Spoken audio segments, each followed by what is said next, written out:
இன்றைய நாளொரு சிந்தனை நிகழ்ச்சிக்கு உங்களை வரவேற்கின்றேன். இன்றைய நாளொரு சிந்தனை நிகழ்ச்சியில் நாங்கள் பார்க்க போவது, இந்த வீடியோ பார்க்குற யாராக இருந்தாலும் நீங்கள் வீடியோ பார்க்குற இந்த நிமிடத்திலிருந்து உங்களுடைய நிலை என்னவாக இருக்குதோ அந்த நிலையிலிருந்து சந்தோஷமாக வாழ கற்றுக்கொள்ளுங்கள். உதாரணத்துக்கு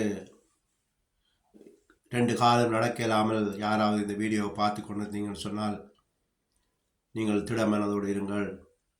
இன்றைக்கு எத்தனையோ சனங்கள் ஆஸ்பத்திரியில் கோமா என்னும் வியாதி வந்து நடக்க முடியாமல், கேட்க முடியாமல், அவர்கள் கேட்கும் நினைக்கிறேன், பார்க்க முடியாமல், அசைய முடியாமல் நடைபெணம் போல் படுத்திருப்பார்கள்.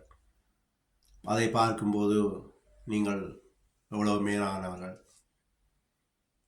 யாராவது வாய் பேசாமல் இருந்தால் நீங்கள் சந்தோஷமாக இருக்க கற்றுக்கொள்ளுங்கள். உங்களுடைய கண் பார்க்கின்றது, காது,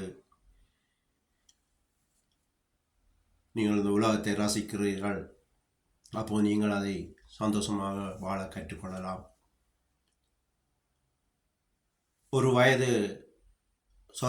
பிறந்து ஒரு மனத்தியால குழந்தையாக இருந்தாலும் அந்த குழந்தை கடவுளுக்கு நன்றி சொல்ல வேண்டும். இந்த குழந்தை சுகத்தோடு பிறந்தது, பரிசுத்தமாக பிறந்தது. ஒரு தாய் தகப்பன் நல்ல உறவோடு பிறந்திருந்தால் அந்த குழந்தை ஒரு கடவுளுக்கு நன்றி சொல்ல வேண்டும். ஏனென்றால் இன்றைக்கும் உலகத்தில் இருக்கின்றது, தப்பான உறவில் பிறந்த குழந்தையை குப்பை தொட்டியில் போட்டுட்டு போடுற பல பேர் இருக்கிறார்கள். அப்படி பார்க்கும்போது இந்த குழந்தை கடவுளுக்கு நன்றி சொல்ல வேண்டும். அந்த நிலையிலிருந்து அவர் சந்தோஷமாக இருக்க கற்றுக்கொள்ள வேண்டும். இன்னும் சொல்லப்போனால், கல்யாணம் எங்களுக்கு நடக்கையிலேயே வயது போகுது என்று சொல்லி கவலைப்படுற நீங்கள் யாராவது பார்த்து கொண்டிருந்தால் நீங்கள் சந்தோஷமாக இருக்க கற்றுக்கொள்ள வேண்டும். இன்றைக்கு கல்யாணம் செய்து எத்தனையோ பேர் பிரிவுக்குள்ளே போய் கொண்டிருக்கிறார்கள். ஒரே குடும்பத்தில் சண்டை, எப்போ பிரிவோம் என்று அவர்கள் ஆவலோடு இருக்கிறார்கள். அப்போ நீங்கள் கல்யாணம் செய்யாத நீங்கள் அதை பார்த்து மனதை திடப்படுத்தி சந்தோஷமாக இருக்க கற்றுக்கொள்ள வேண்டும்.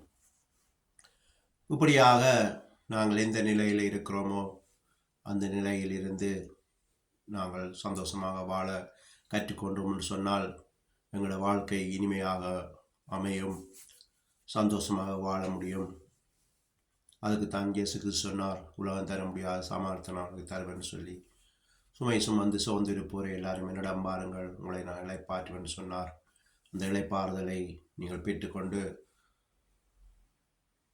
வாழ வேண்டும் என்று சொல்லி இன்றைய நாளொரு சிந்தனை நிகழ்ச்சியை முடித்துக் கொள்கிறேன். நன்றி, வணக்கம்.